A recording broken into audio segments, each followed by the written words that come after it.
Kita perhatikan bagian firman Tuhan pada hari ini. Secara khusus kita memperhatikan suatu tema yang sangat indah, sekaligus yang hari-hari ini booming ya, viral di media sosial. Saya pikir ini sesuatu yang penting untuk kita sampaikan kepada jemaat, supaya jemaat tidak terombang-ambing dengan berbagai pemahaman. Saya pikir tidak penting bahwa itu seorang pendeta besar atau siapapun dia, kalau dia menyampaikan sesuatu yang tidak berdasarkan kebenaran, kita harus menyampaikan segala sesuatu dengan benar, sesuai dengan kebenaran firman Tuhan dan kembali kepada Alkitab. Maka dalam pemahaman teologi reform, seseorang itu harus memperbarui diri terus-menerus. Diperbaharui melalui apa? Melalui kebenaran firman. Kalau kita sudah nyaman dengan kehidupan kita, tidak mau diperbaharui, jangan-jangan kita tidak maju, atau jangan-jangan kita sudah salah dalam langkah kehidupan kita. Sehingga saya memperhatikan di dalam reform ada yang namanya 5 sola ya. Hanya berdasarkan kepada sola yang berdasarkan kepada anugerah, sola gratia, sola fide, kemudian sola scriptura, bahkan solus Christus, soli Deo gloria. Artinya kita harus kembali yang pertama kepada memahami segala sesuatu adalah anugerah daripada Allah.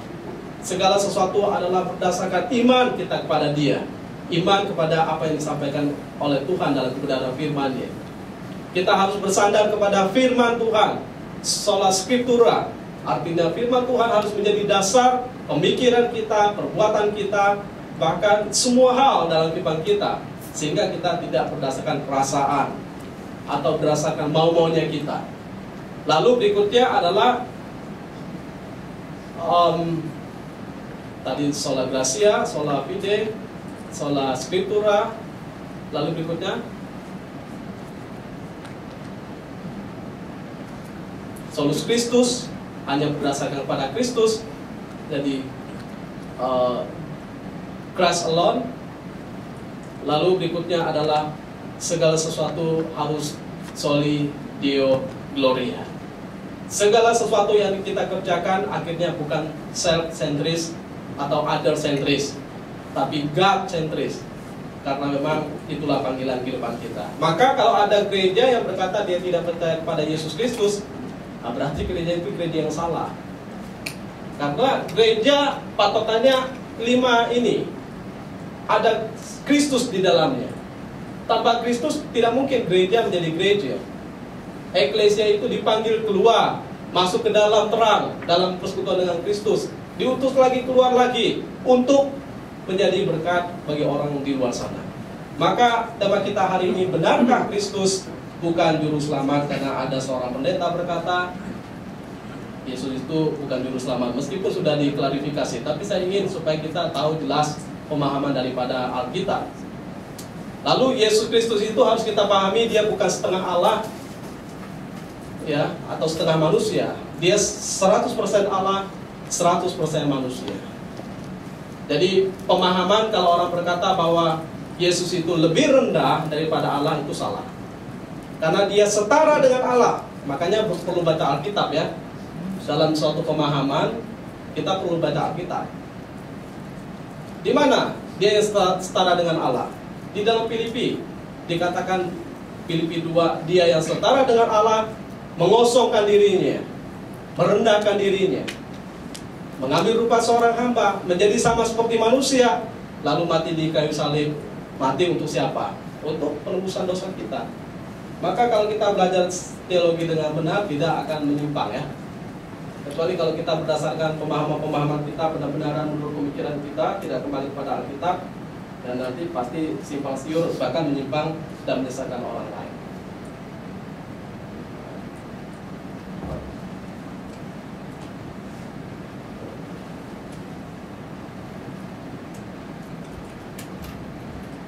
Maka saya klik-klik nggak mau, ternyata masih nyangkut di sini. Ya, kita perhatikan pemahaman yang disampaikan oleh John Calvin. Saya ingin membawa kita mulai dari ini. Dia berkata bahwa seorang gembala harus memiliki 2 suara, atau juga bisa 2 tongkat. Suara yang satu untuk mengumpulkan domba-domba, dan suara satu lagi untuk mengusir serigala, baik serigala yang ada di dalam maupun serigala yang ada di luar. Karena ada serigala yang berbulu domba, ya. Ada lalang yang menyerupai gandum. Itu beda-beda tipis loh. Makanya dalam Alkitab dikatakan kalau misalnya tumbuh lalang dan gandum, jangan buru-buru dicabut karena belum bisa membedakannya. Kalau cabut yang satu juga nanti akan tercabut yang lain. Biar tumbuh sama-sama. Maka dalam gereja kalau kita mau cabut orang, hati-hati juga ya. Jangan sampai kecabut juga yang lain, yang benar-benar sungguh-sungguh, karena pemahamannya belum matang. Jadi memang perlu hati-hati. Sehingga dalam bagian ini Calvin berkata bahwa sebagai orang Kristen, terutama seorang gembala, dia memang harus punya dua suara. Suara yang satu untuk mengumpulkan domba-domba, suara yang satu untuk mengusir serigala-serigala. Jadi saya pikir memang dalam gereja kita juga harus bersuara dalam konteks yang satu untuk mengembalakan domba-domba, supaya domba-domba mengerti tentang firman Tuhan, mengerti tentang kehendak Allah. Tapi suara yang lain untuk mengusir pengajaran-pengajaran atau bidat-bidat yang berusaha masuk dengan berbagai ajaran sekarang ini. Positive thinking, kemudian teologi sukses, teologi kesembuhan, teologi kesuksesan, lain sebagainya. Jadi di dalam gereja itu udah masuk berbagai macam teologi yang kemudian kalau kita tidak hati-hati, tidak berdasarkan kepada Alkitab. Kita tidak anti tentang kesembuhan, kita tidak anti tentang kesuksesan, kita tidak anti tentang pengusiran-pengusiran setan, tapi itu bukan hal-hal yang terlalu sentral di dalam Alkitab. Maka kita harus melihat ini sebetulnya ajaran dari firman Tuhan atau bukan. Maka Calvin juga berkata bahwa di mana Kristus tidak dikenal, manusia sangat miskin akan hikmat yang sejati walaupun mereka telah menerima pendidikan tinggi di setiap cabang ilmu. Karena semua pengetahuan mereka adalah sia-sia sampai mereka benar-benar mengenal Allah. Jadi pemahaman ini membawa kita mengerti bahwa mau sehebat apapun orang itu sekolah, dalam gelar apapun, ya kita tidak mendowngrade atau kita tidak menghina orang yang punya gelar tinggi. Tapi gelar tanpa pemahaman hikmat yang daripada Kristus, Paulus berkata, semua itu kuanggap sekarang sampah. Yang tadi keuntungan sekarang saya anggap sampah karena mengenal Kristus. Karena hikmat daripada Allah itu jauh lebih besar daripada segala hikmat yang bisa diberikan oleh dunia. Maka seorang hamba Tuhan harus membawa jemaatnya mengenal tentang Kristus yang dia percaya. Jangan sampai Kristus yang lain. Harus memberitahukan sejelas-jelasnya tentang siapa Kristus. Nah, maka ya kita harus belajar ya, melihat ini sebetulnya hamba Tuhan ini kemana arah dia. Kalau dia terus-terus bicara tentang perpuluhan, jangan-jangan nyarinya perpuluhan ya, ya kan? Kalau dia bicara tentang terus-terus kesembuhan, pertanyaan kita, ini pendeta bagaimana ini? Apakah tidak ada ajaran di dalam Alkitab selain daripada kesembuhan? Atau kesuksesan? Ya, maka kalau kita bicara tentang firman, kita harus bicara secara utuh dari Kejadian sampai Wahyu. Kembali kepada firman, nggak mungkin salah. Nah, kita masuk. Ada beberapa ayat yang saya munculkan yang bisa kita perhatikan. Saya ingin mengajak kita untuk membaca di bagian ayat Roma 6 ayat 23. Kita baca sama-sama ya, 1, 2, 3. Sebab upah dosa ialah maut, tetapi karunia Allah ialah hidup yang kekal dalam Kristus Yesus Tuhan kita. 1 Tesalonika 5 ayat 9, 1, 2, 3. Karena Allah tidak menetapkan kita untuk ditimpa murka, tetapi untuk beroleh keselamatan oleh Yesus Kristus Tuhan kita. Lukas 19 ayat 10. Sebab Anak Manusia datang untuk mencari dan menyelamatkan yang hilang. Di dalam Alkitab berhamburan ayat tentang Yesus Kristus, baik dalam nubuatan tentang Dia maupun dalam penggenapan tentang Dia. Maka Kita perlahan ya masuk. Ada 3 karya besar Allah dalam hidup manusia yang bisa kita tahu. Yang pertama, bahwa Allah menciptakan dunia ini dan segala isinya. Tuhan berkata semua itu baik. Sebelum manusia ada, Tuhan sudah menciptakan itu untuk dikelola, untuk diusahakan, untuk dinikmati. Maka sebetulnya kalau kita rajin, Tuhan sudah sediakan stok dalam dunia ini untuk kita ambil, untuk kita kelola, untuk kita usahakan. Karena kalau kita baca Alkitab bahwa ini karya Allah yang memang Allah sediakan untuk siapa? Untuk Allah, bukan? Ya, satu sisi memang untuk Allah, untuk kemuliaan namanya, karena itu karyanya. Tetapi sisi lain untuk kebutuhan manusia. Maka segala sumber daya yang ada dalam bumi ini yang Tuhan ciptakan, itu sebetulnya kepada manusia yang diciptakan, untuk kepentingan manusia yang diciptakan menurut gambar dan rupanya. Jadi pemahamannya adalah sebelum kita diciptakan, Tuhan sudah ciptakan segala sesuatu. Sehingga waktu kita hadir, kita udah nggak perlu, oh di mana tanahnya, oh di mana airnya, di mana udaranya, di mana mataharinya. Tidak perlu, Tuhan sudah siapkan, ready semuanya. Ya, hari ini Pak Rafin bawa anaknya. Ya, saya yakin sebelum anaknya lahir, Pak Rafin sudah siapkan pakaian-pakaiannya, tempat tidurnya, bantalnya, dan sebagainya. Jadi nggak kucuk-kucuk ya.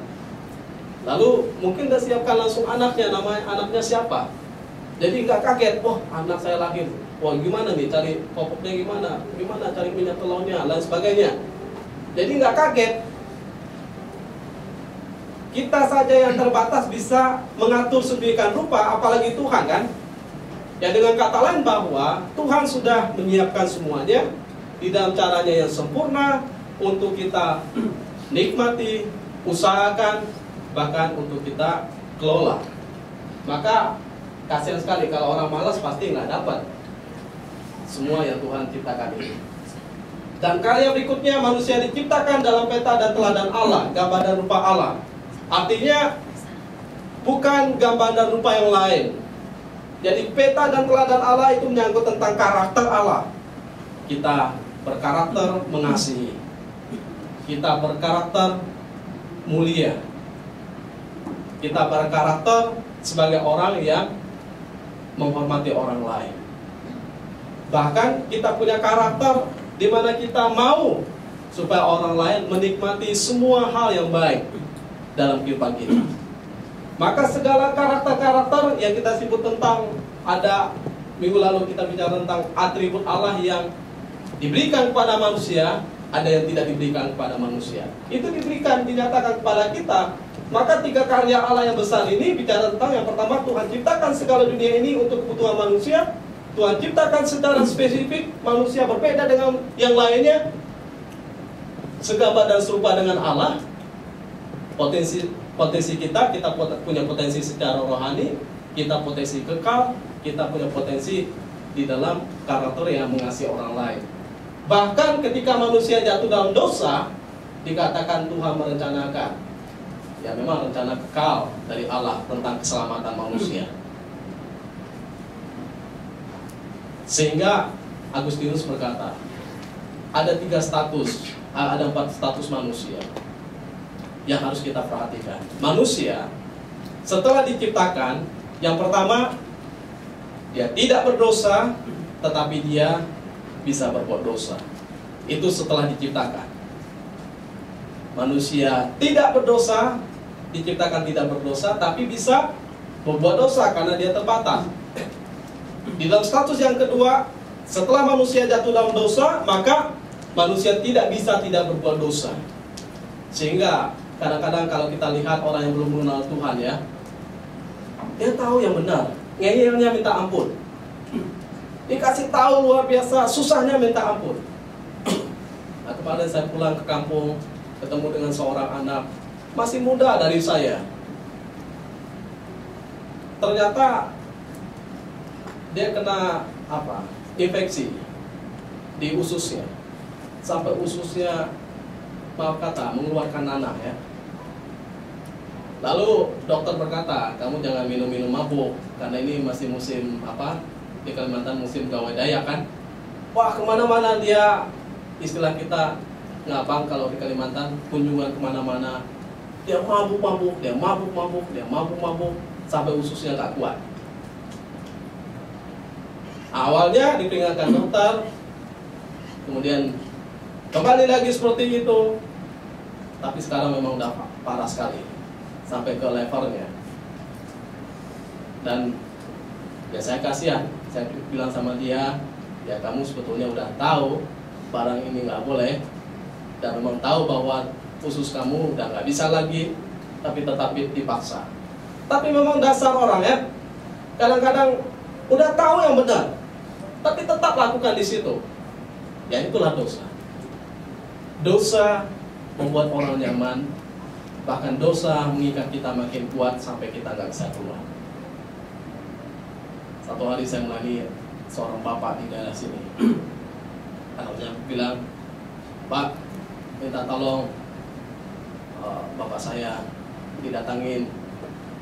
Ya saya sekaligus mengunjungi dan PA secara pribadi, baca Alkitab dan sebagainya.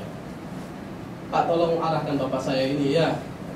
Soalnya dia barusan pulang dari Singapura. Dia berobat karena apa namanya, ada bagian yang sangat perlu dioperasi. Lalu memang masih dioperasi kan. Setelah selesai dioperasi masih berdarah-darah. Dia bilang, ini bapak ini bandel sekali. Dia main perempuan.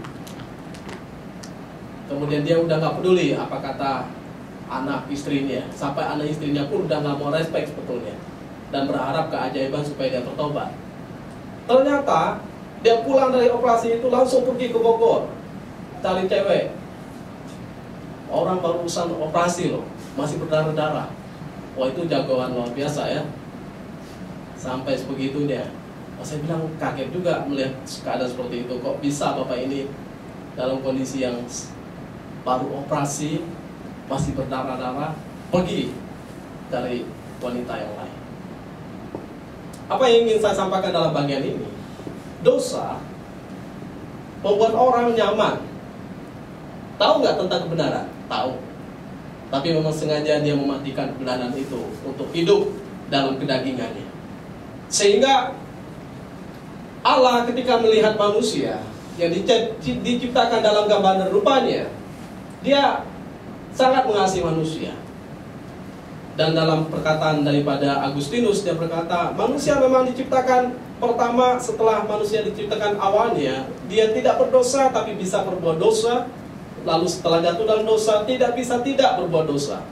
Tapi setelah Kristus datang untuk menebus dosa mereka, maka manusia bisa tidak berbuat dosa.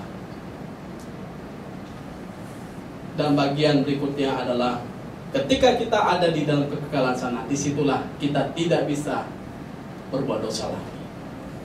Maka kalau kita lihat saudara-saudara kita masih dalam proses-proses, ya karena memang kita harus bisa mengerti.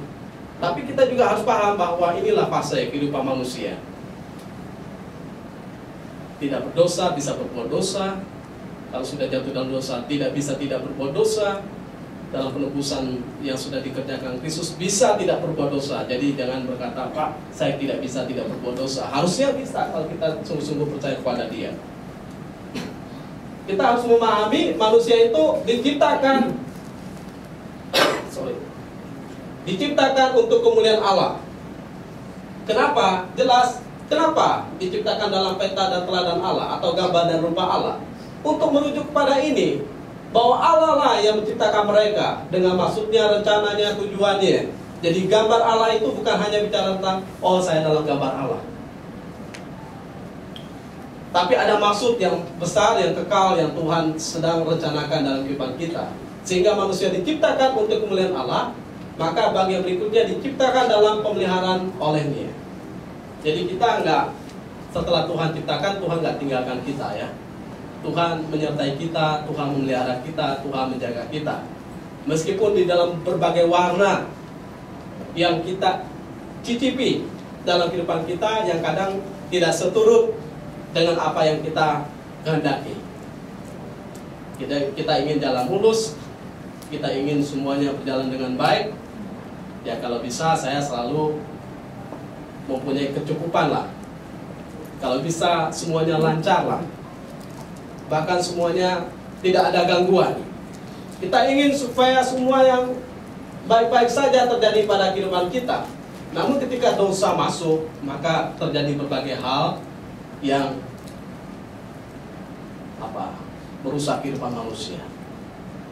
Manusia bisa sakit, manusia bisa mati, manusia bisa berbuat kejahatan, manusia bisa melakukan hal-hal yang tidak berkenan kepada Tuhan kalau dia tidak kembali lagi kepada tujuan penciptaan yang Tuhan anugerahkan kepadanya. Waktu manusia diciptakan diberkati olehnya. Sehingga di dalam pasal yang kedua Kejadian dikatakan Tuhan memberkati mereka, Adam dan Hawa, mereka diberkati oleh Tuhan. Jadi ingat bahwa berkat Tuhan itu menyertai orang percaya. Mereka diciptakan untuk melakukan kehendak-Nya. Apa yang baik? Tuhan berkata, semua pohon dalam taman ini boleh kamu makan buahnya dengan bebas. Tetapi satu pohon tentang pengetahuan yang baik dan yang jahat itu tidak boleh. Maksudnya apa? Tuhan memberikan hukum. Tuhan ingin manusia berjalan dalam hukum-Nya. Lebih mudah mana? Kita melakukan yang banyak, yang boleh, atau yang satu tidak boleh? Harusnya lebih enak melakukan yang banyak, yang boleh kan? Tapi dasar manusia tidak puas dengan semua yang banyak, yang boleh itu. Akhirnya dia melanggar ketetapan perintah Tuhan. Harusnya kita diciptakan untuk melakukan kehendak-Nya, menjadi wakil Tuhan di dalam bumi ini, untuk mencerminkan kemuliaan nama Tuhan. Manusia juga diciptakan, diselamatkan olehnya. Manusia diciptakan dan dimuliakan olehnya. Itu dikatakan oleh Paulus di dalam kitabnya. Maka kita bisa melihat gambar-gambar ini, mulai dari 1, 2, 3, 4, sampai 6. Itu bicara bahwa Allah menciptakan kita. Maksudnya yang luar biasa. Jadi tidak ada celah sebetulnya untuk kita berkata Tuhan jahat, Tuhan tidak peduli kepada saya, Tuhan tidak memperhatikan saya.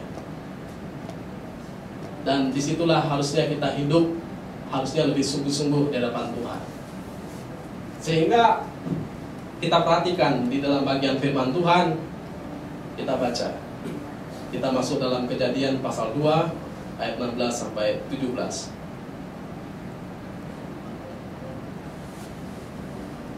Silakan baca. Ada yang mau baca buat kita, silakan. Kejadian 2 ayat 16 sampai 17. Dan firman Tuhan, lalu Tuhan Allah memberi perintah ini kepada manusia, semua pohon dalam taman ini boleh kau makan buahnya dengan bebas, tetapi pohon pengetahuan tentang yang baik dan yang jahat itu janganlah kau makan buahnya, sebab pada hari engkau memakannya pastilah engkau mati.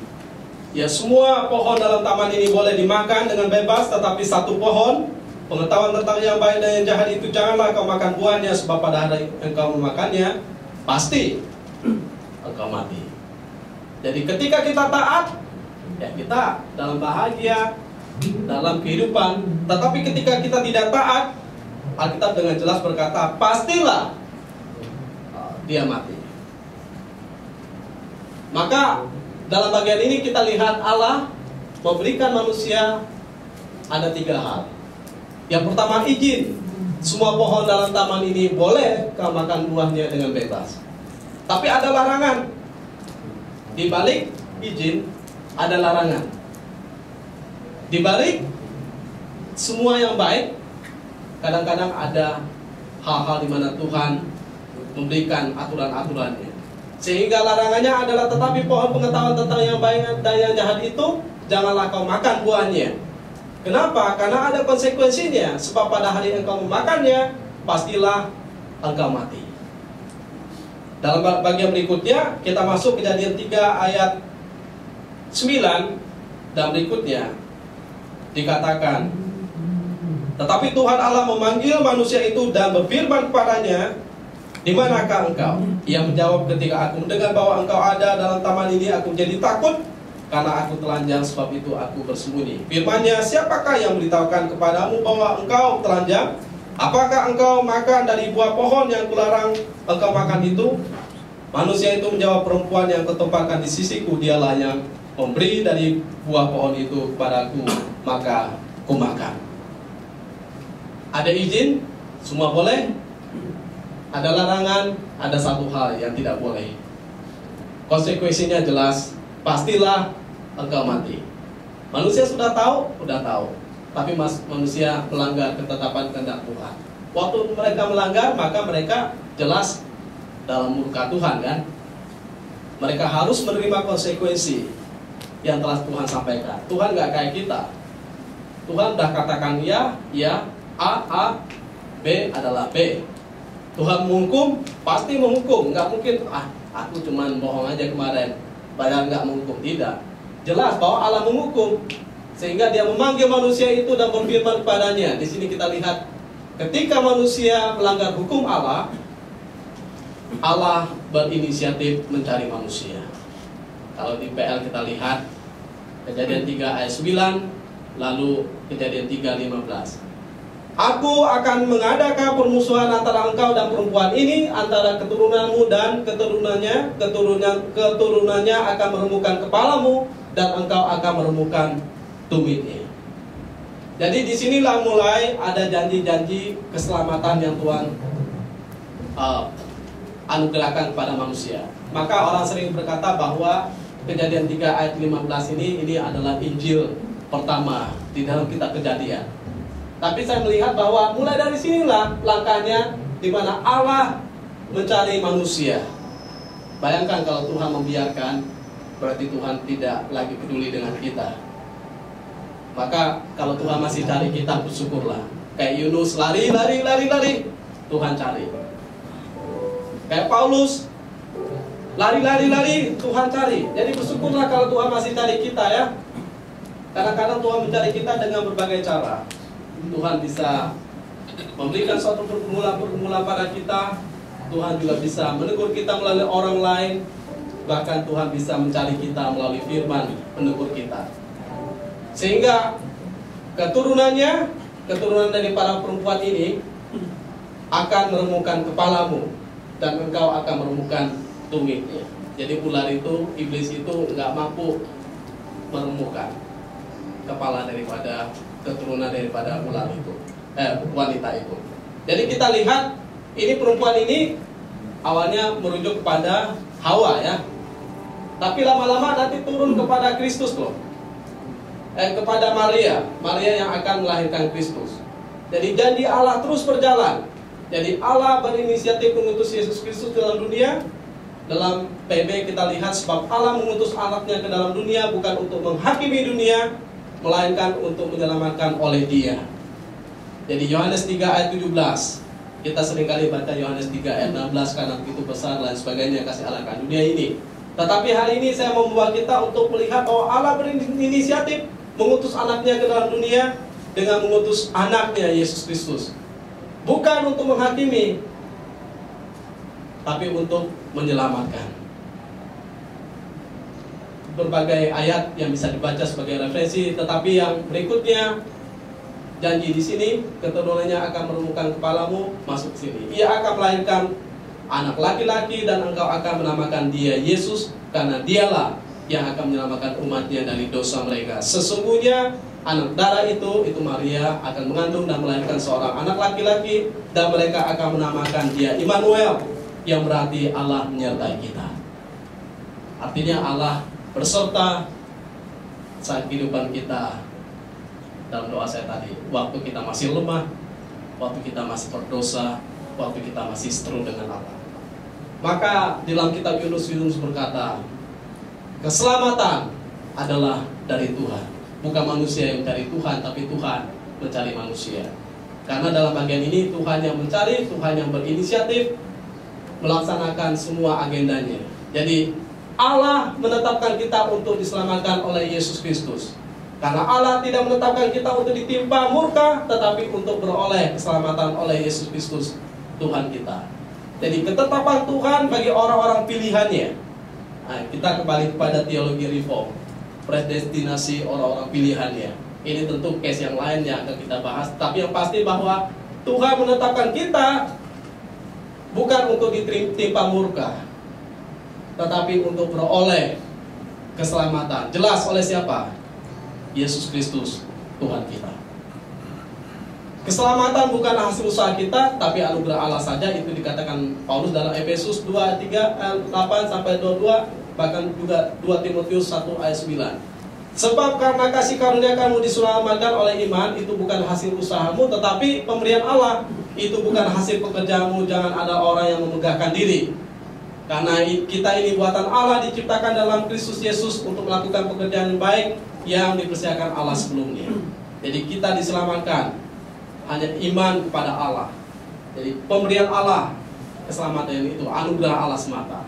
Jadi diciptakan dalam Yesus Kristus, artinya tadinya kita diciptakan dalam gambar rupa Allah, kemudian gambar itu rusak. Yesus Kristus mengembalikan peta dan teladan Allah, sehingga Kristus yang sempurna yang mengembalikan peta dan teladan Allah itu sendiri.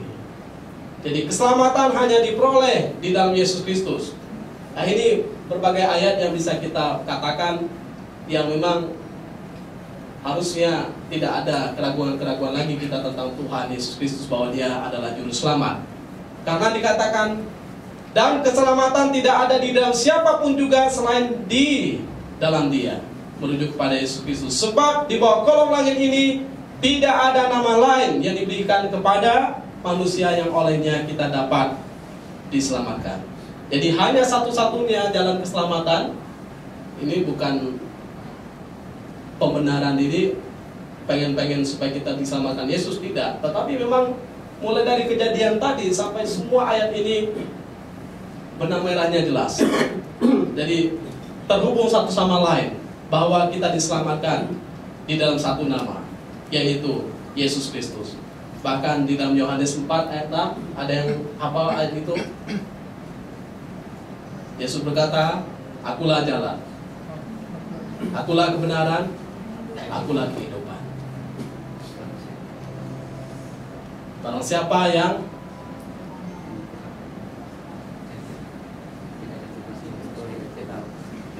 ya, silakan baca ya. Tapi yang jelas bahwa ini jelas, selain daripada pernyataan yang disampaikan oleh para rasul, Yesus pun berkata, akulah jalan, akulah kebenaran, akulah kehidupan. Bahkan di Yohanes 13:13 dikatakan bahwa mereka berkata, Dia Tuhan. Kamu menyebut aku guru dan Tuhan. Yesus berkata, ya memang aku adalah guru dan Tuhan. Nah, kalau orang berkata, Yesus itu bukan Tuhan, Yesus tidak pernah menyebut dirinya Tuhan, baca Alkitab baik-baik, ya kan? Maka kita tahu Yesus berkata jelas kok, Dia adalah Tuhan. Jadi bukan sekedar anak Allah. Pengertian anak itu harus kita pahami lagi ya, dalam konteks bahwa Dia merendahkan diri. Kenosis, yang setara dengan Allah, merendahkan diri melayani, melakukan kehendak Allah, karena ada tujuan yang besar. Nah, ini saya ingin membawa kita dalam bagian ini supaya kita bisa memperhatikan dan kuat dalam iman kita. Yesus Kristus adalah juru selamat. Kenapa? Karena tentang keberadaan Yesus Kristus sudah dijanjikan di dalam Kejadian 3 ayat 15, di dalam Galatia 3 ayat 16. Apa yang dikatakan di situ? Janji kepada Abraham dikatakan kepada keturunan-keturunannya. Tetapi di dalam 3 ayat 16 Galatia, Paulus berkata, bukan kepada keturunan-keturunannya, tetapi kepada keturunannya, yaitu Kristus. Janjinya itu bukan kepada keturunan-keturunannya, tetapi kepada keturunannya, yaitu Yesus Kristus. Kemudian Matius 2 ayat 6. Ini ayat-ayat yang sangat penting ya. Berkata bahwa Yesus itu dari suku Yehuda. Suku Yehuda itu kita tahu bahwa suku yang akan menjadi raja di dalam suku Israel. Nah, jadi urutannya sederhana, kita bisa perhatikan. Mulai dari Adam, kepada Abraham Tuhan berjanji bahwa akan menghadirkan keturunan, bahkan akan menggantikan yang tadinya dia rencana mempersembahkan Ishak, tapi Tuhan gantikan dengan domba. Nah, itu hanya simbol bahwa Tuhan menggantikan dengan domba Allah. Dan Abraham meyakini bahwa kalaupun nanti Ishak dipersembahkan dia mati, Tuhan bisa membangkitkan dia. Nah, ini keyakinan daripada Abraham. Dia disebut sebagai bapak orang beriman.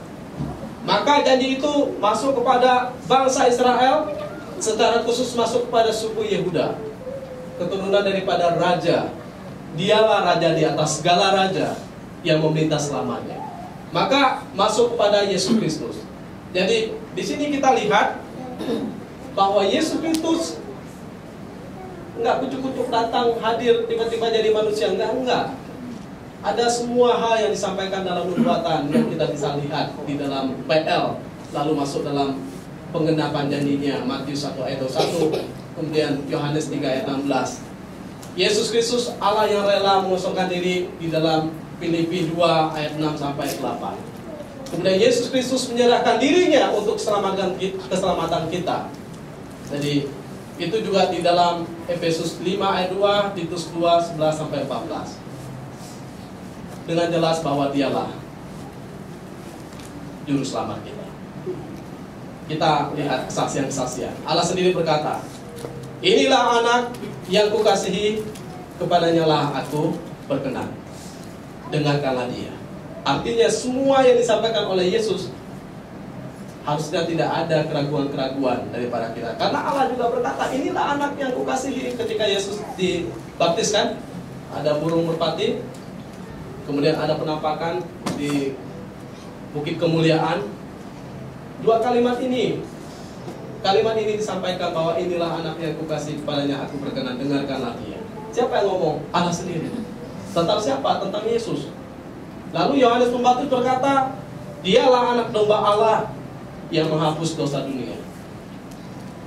Yohanes itu nabi yang terakhir, dia nabi di Perjanjian Baru. Kemudian murid-murid berkata, dialah anak Allah. Petrus berkata bahwa dialah anak Allah, Mesias. Karena ada orang berkata bahwa dia salah satu nabi, dia Yeremia, dia Elia, lain sebagainya. Tetapi Tuhan tanya, menurut kamu siapa saya Petrus? Engkaulah Mesias, anak Allah. Kemudian Thomas berkata, ya Tuhanku, ya Allahku. Lalu kesimpulan daripada Paulus berkata, perkataan ini benar dan patut diterima sepenuhnya. Kristus datang ke dalam dunia untuk menyelamatkan orang berdosa, dan di antara mereka akulah yang paling berdosa. Jadi berhamburan ayat-ayat dalam Alkitab yang menyatakan bahwa Yesus itu adalah juru selamat. Bukan hanya kata kita saja, tetapi pernyataan-pernyataan Allah tentang dirinya udah jelas. Maka kalau ada orang berkata Yesus bukan juru selamat, terserah dialah.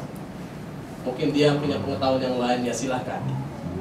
Tetapi kita dalam iman kita, karena kita bersandar kepada firman Tuhan, kita meyakini dan kita tahu jelas runutnya dari Kejadian sampai Wahyu. Kalau kita mau runut semuanya, jelas kok, nggak ada yang bisa membantah. Nah, sehingga dia bukan hanya juru selamat dalam konteks secara rohani, yang kita tahu secara rohani dia juru selamat kita. Tapi kalau hal yang rohani saja dia kerjakan dengan totalitas, ya, dia mati bagi kita, dia menyerahkan dirinya, tidak tersisa apalagi yang lain. Maka berkat yang terbesar bagi orang percaya kita peroleh di dalam Yesus Kristus. Rugi sekali kalau orang tidak percaya pada dia. Mereka akan kehilangan suatu kesempatan yang besar. Sebagai aplikasi, karena kita sudah tahu bahwa Yesus juru selamat kita, ya tetap semangat di dalam dia, lakukan yang terbaik, tetap bersandar pada dia. Bahkan saya berpikir bahwa kita sudah diselamatkan, tentu kita senang orang lain diselamatkan. Nah, sekarang kursi di kiri kanan kita mungkin kosong. Bagaimana kita melihat? Kita doakan supaya Tuhan menghadirkan orang-orang. Ya, sebagai wujud sukacita kan, kita ingin juga orang lain. Maka perlu juga mungkin nanti minggu depan sebelum kita mulai ibadah, sebelum pas kita duduk, kita doakan dulu kursi kita. Tuhan, ini kursi di kiri kanan saya kosong misalnya, saya doakan nanti Tuhan yang memenuhkan. Sebagai hal yang praktis, kita rindu jiwa-jiwa datang kepada Tuhan. Kita rindu orang bersukacita di dalam Tuhan.